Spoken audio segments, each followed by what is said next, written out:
feel like I used to always say to myself, like I can understand and relate to other people in similar situations because I went through it and I survived it and I did okay.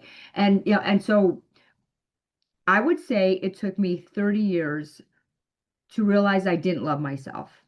It took me about another 10 years to figure out how to love myself because it's easy to say, oh, I love myself, but it doesn't happen like that. You need to dig deep into figuring out how can I love myself? How can I feel worthy? And whether it's, I started waking up every day and reading positive affirmations. I started saying to myself, even when I was on Survivor, I remember repeating over and over and over, I'm worthy. I'm worthy. Because, like, I feel like you can self-sabotage yourself by thinking you're not worthy or thinking you don't deserve this or, you're nobody.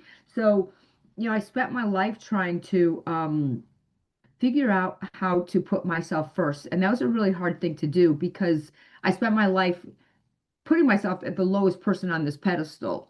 And when you do that, you don't have an identity. I remember one time my husband, who's now my ex-husband, he used to always say to me, let's order, something for dinner. And I'd say, okay. He'd say, what do you want? And I'd say, Chinese food. And he'd say, no, I want Italian. And this was years upon years upon years of me saying, okay, this is what I want. And him saying, no, I don't want to get that. Let's get this. And me saying, okay. And I remember one day saying, I'm going to put my foot down.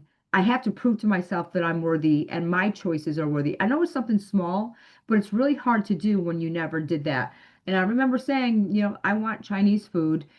And he said, no, I don't want that. And I'm like, well, I do. And I remember he like almost took a double take, like, like what? And I just said, yeah. So if you want to get something, why do you ask me if you don't really care and want to know? It was one of my first stepping stones to realizing that I needed to make decisions and choices.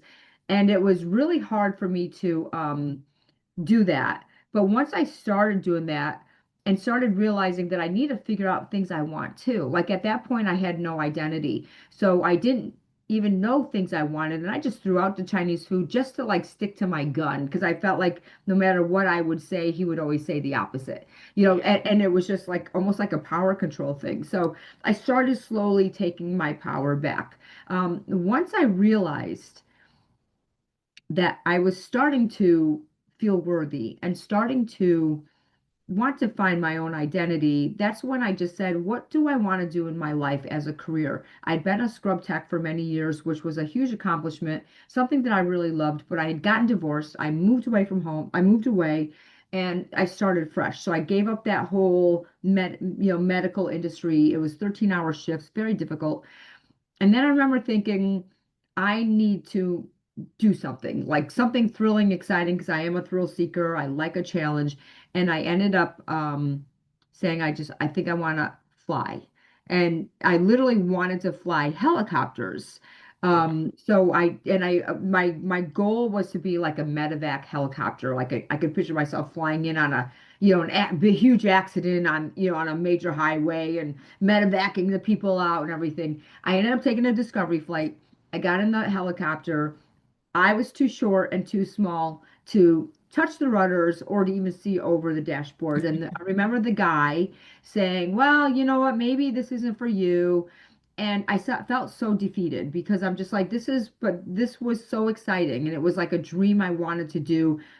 It was a short, like it's not like I wanted to do forever, but it was like finally I found something that I wanted to do and I was told no, basically. Yeah. And so that's when I finally said, you know what, I'll try airplanes, but it's not as exciting. And when I did my first discovery flight, that was it. I was sold. I'm like, this is what I want to do. And my goal was to just become a flight instructor, work part-time, but have it like a thrilling day and be able to help people become, pilots. And from that, it just snowballed into once I got my private pilot license, I was moving on to my instrument rating, which is really time consuming. It takes a lot of hours. And I was just like, I wonder if it'd be cheaper if I bought an airplane. And this way I'm not paying all that cost because flight, training is very expensive. I bought my airplane and my instructor was like, listen, if You want me to bring you some students? I can bring you some students and it'll maybe help pay for the sorry, my part pay for the I just want to turn my phone off. No, it's okay. And it would help pay for the and it would help pay for my flying. Yeah. So before I knew it, I had students. I ended up needing more airplanes, and it snowballed into this very successful flight school that I have. And it's just talk about accomplishments. It's something that for someone who didn't go out on the limb for so many years and was just a mom and a wife and then a divorced person trying to function and live on, after a divorce, it was trying to like just almost like a rebirth, and that's where I really got my strength to be able to just take the world by the balls and just go for everything.